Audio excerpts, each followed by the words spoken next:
Good morning, welcome.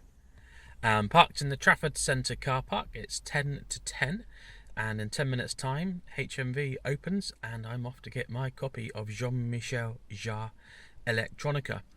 When you've been a Jean-Michel Jarre fan for the best part of your life, since I was about 10 or 11, when he brings out a new album, it's not an insignificant thing, and the build-up to this album has been something quite, special.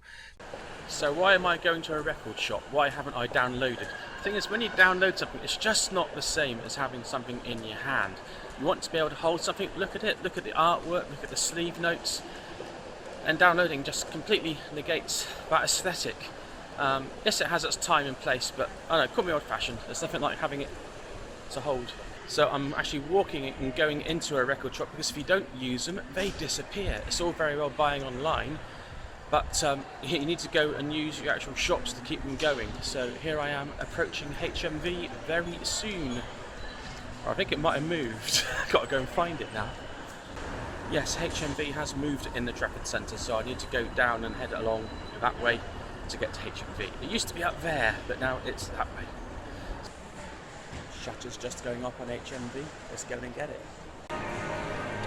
And here we go, I've got my copy, and it's the same price as buying online. So I've actually got something to hold in my hands, take away, look at physically, as well as listen to. So here we are. We've gone through the ritual of buying the music, going to a shop, bit of a pilgrimage if you like, something very meaningful, going out and actually doing something instead of just click, click, click, there you are. Okay, time to unwrap and start playing. Got to figure out how to get into it first. The old teeth trick.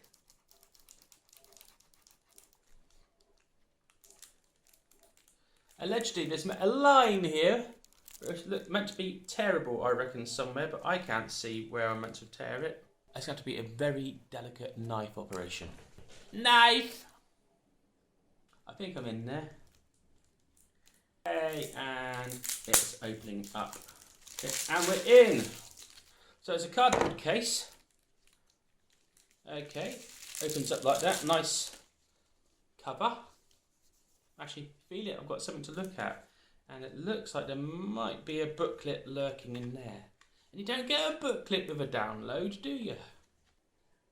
Yep, some good amount of sleeve notes in there. Explanations behind each track. That's good. Oh, and I've just seen this album is dedicated to Edgar Froese. That's really nice, because Edgar passed away back in January, and usually if you like Jean-Michel Jarre, you'll probably like A Tangerine Dream somewhere along the line. The first track up will be for Time Machine, J&J and Boys Noize. Laser Heart! Wow, that was something. I liked it a lot. Brought tears to my eyes, goosebumps. So that's really optimistic start to the album. So next up is Glory with M83. Again, it's an artist I know nothing about. Obviously, I've heard it a few times online. That is considerably better than I thought it was going to be. I'd heard it online and wasn't so keen on it. But having listened to it with stereo speakers either side of the screen here, that was really good. So the next track is Close Your Eyes with Air. Again, it's another artist I'm not familiar with, but the write-up in the booklet is going to be kind of an exploration of some of the electronic musics over the last few decades. There's a very good video on Future Music Magazine, I think it is, on YouTube, where Jarre spends about 20 minutes unpacking the instrumentation, or some of the instrumentation behind this track. And it's going to include Moog, as well as, I think, reel-to-reel custom electronic instruments from Pierre Schaeffer, that kind of period, BBC radiophonic workshop style. Up to date with apps and including the Fairlight CMI computer music instrument. The Fairlight is an amazing distinctive sound. You listen to Duran Duran, Peter Gabriel, Kate Bush, Jan Hammer of the Miami Vice music soundtrack in the 80s, and the Fairlight CMI is all over that. So it's going to be lovely to hear the Fairlight take a walk again. And here we go. Getting going like this, I really like it. So that was a 6-minute 15 track with Air. Very good, very slow, a bit slower than I anticipated, but I love the rhythm, very easy flowing piece. Some sounds reminiscent from Oxygen, and I think the Fairlight bit comes in sounding a bit like some of the rhythm from Magnetic Fields. Lovely, crisp, electronic undertones or overtones in the music. That's good. That one's going to grow on me. I love the sort of pastiche of different sounds and electronic styles in it. Right, the next one I'm really excited about. Vince Clarke. I loved Depeche Mode, still do. The first 3 tracks on the singles are 81 to 85. The first 3 tracks, Vince is the driving force behind the instrumentation on that. So when I heard that he was working with Jarre on this and I watched the track story, I thought this is going to be great. Love Yazoo and I love Erasure. So Automatic parts 1 and 2, another just over 6 minutes of music with Jarre and his collaborator. I love it already. This is just great. Liked it very much. Number 1 feels very much the journey to number 2, where you get more of a melody going on. But yeah, that was very good. Next up is Jarre with Little Boots, who, according to the sleeve notes here, is from Lancashire. I'm in Lancashire, just. And I'll go and turn off my dishwasher, which is beeping, and we'll get on with Jarre and Little Boots and If. Really like that one. I've watched it a couple of times on YouTube, and I think that could do quite well in the charts as a single. It has that light, more poppy feel to it, which isn't a bad thing. Some people say pop, and you go, ugh! No, pop is good too. So next up is Jarre with the F buttons. I don't like saying that word very much. So apparently you're involved in the Olympics opening ceremony, and well, it's going to be interesting because I love the soundtrack from the Olympics opening ceremony. I love it Underworld. Did work with Danny Boyle on the Trance OST as well. So this is going to be interesting. So it's Immortals, and it's a 4.5 minute long track. So, wow, Immortals. Now that's quite a track. Immersive, very elemental, raw. I like it very, very much indeed. So that's going to be one to walk down to, listening onto headphones on a dark, windy night with sort of reflections in the puddles and the light all reflecting up from the street lights. Next up, Jarre with Moby, Suns Have Gone. Now, Moby's an artist I've always felt a little sort of ambivalent about. People knew I liked Jean-Michel Jarre and Tangerine Dream, and says, "Oh, Tim, look, you need to listen to some Moby." And I've listened to some Moby, and some tracks I really like, but I've never felt particularly motivated to go and listen to more.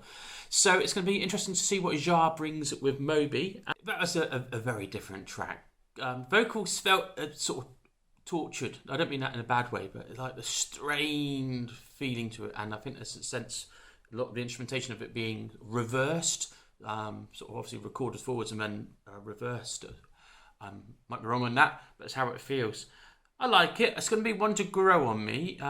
Indeed, very Moby, and you can also feel where Jarre pops up in it. Vocals do remind me of Gary Newman a bit as well, because the words sliding and the timbre, the tonal quality to the voice really reminds me of Gary Newman too. So next up is Conquistador with Gesaffelstein, and not an artist I was familiar with before Jarre collaborated with him.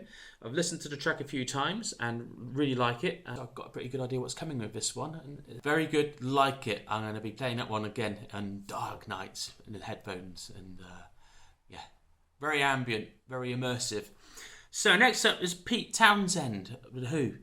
Yeah, when I heard about this one, I was very intrigued. I know Jarre loves to dally with guitar, like Hank Marvin being an influence on London Kid and Revolutions, and using a lot of Patrick Rondar from the Hong Kong album onwards. Interesting to see what he does with this one, because it wasn't an automatic collaboration that I thought that was like a really obvious one to do. So Travelator Part 2, which means in Electronica Volume 2, is there going to be a Part 1? We'll wait and see. Are we there yet? That was very good. Energy, raw energy. And reading the sleeve notes, is there will be a release of a 10-minute 3-part version of Travelator. So what we have there is Part 2. So parts 1 and 3 will obviously be released with part 2 as a standalone at some point. So I don't know, maxi single, something like that. I don't know. It's going to be great. So next up, Zero Gravity, Tangerine Dream, and this is a stonking piece of electronic music. I've bought the download on this because I just had to have it and used it on a radio show, but I sometimes do. And it's better than the remixes. I heard a remix of it first of all, and I thought, oh, like the Jarre and Tangerine Dream, that's very disappointing. But this original mix of Jarre and Tangerine Dream is great. Love this. That was really, really very good. Yeah, if you're a Tangerine Dream fan, I don't think you'd be very disappointed with that. It's nothing like the remix. If you've only heard the remix of Jarre Tangerine Dream, come on, dig into that one. That's infinitely better than the remix. Lots of references to Tangerine Dream albums sort of sprang to mind throughout it. I think sort of bits of White Eagle, Flashpoint, Stratosphere. Obviously with Jarre's texturing, adding it into the mix. So really very good. Rely on Me with Laurie Anderson. When I learned that Jarre was collaborating with Laurie Anderson, that's no big surprise really. Obviously there's on Zuluk and Je me souviens on Metamorphosis. And I really love what I've heard of this online. I'm quite excited about this track. Laurie Anderson just so unique, such a distinctive feel to the music which she's done with Jarre. And of course, Superman, going way back. Love that. It's really good. Really, really nice. So yeah, that's definitely a really strong track. Jarre's track with Armin van Buuren, Stardust. I am just really excited about this one as well. I love what I've heard of this online. I love Ibiza trance stuff. Really immersive, like escape into it. And this collaboration with Jarre and Armin, I think there's going to be something else to listen to. A really, really sort of transportive. Definitely one of the favourites on the album. Loving it. Man, that's amazing. That brings tears to my eyes. That is so good. Yeah, very trippy. The section of about 3 minutes to 3 minutes 40. Just outstanding. And the winding up is sort of very Oxygen sounds. The white noise and the noises. Really good. So I think that's a favourite. That's really, really got me, that one. Very good. I'm having some lunch at the same time as well, which is why my voice has gone a bit funny. Next up, Watching You is Jarre with Massive Attack. Massive Attack's not an artist I've really paid much attention to. Sorry if that's shocking for some watching. One of my first job, in fact my first job, was working in Our Price Music back in 1991, and Massive Attack wasn't electronic sounding enough for me at that time. It's kind of, to me, it felt more like an indie dance stuff and not anything at all like Jarre. So I guess a bit like Moby, it's an artist I'm aware of but not really paid any attention to. So it'd be interesting to see what Massive Attack does with Jarre. Watching You. Wasn't my favourite on the album so far. It's not to be one to grow on me, to put it diplomatically.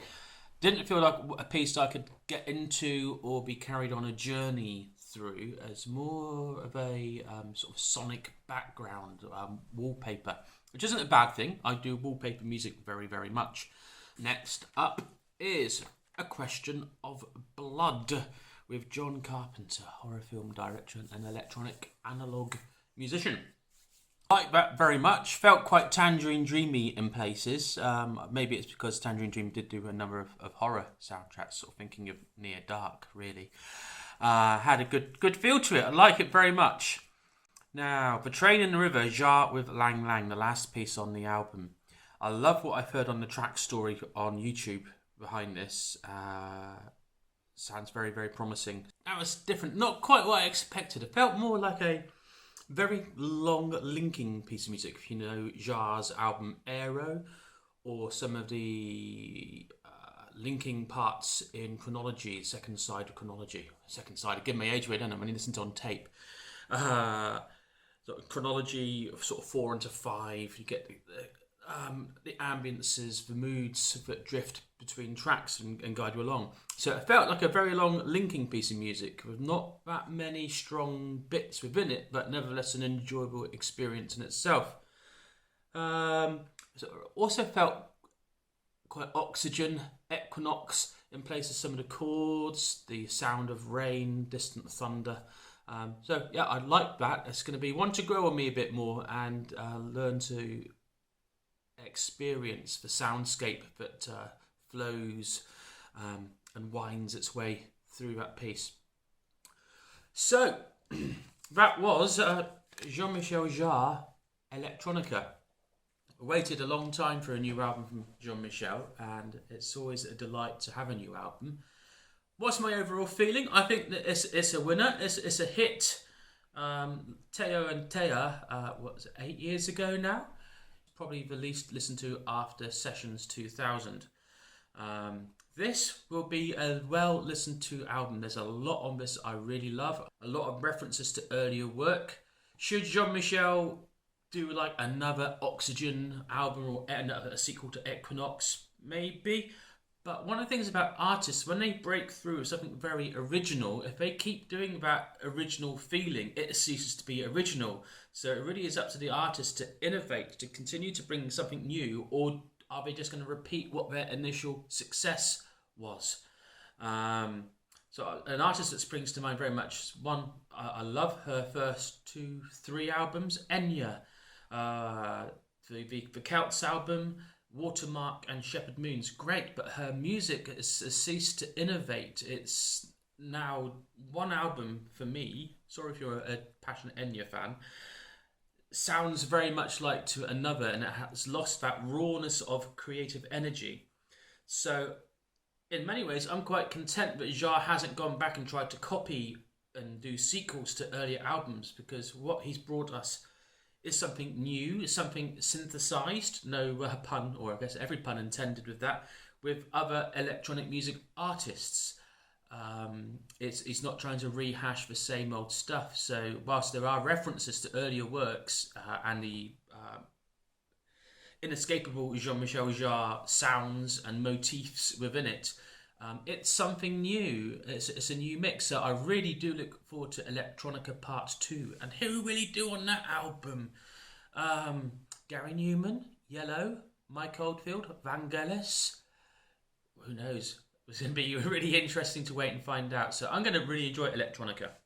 And it's also very clearly a case of his music isn't just about pressing buttons and telling a computer to do it all.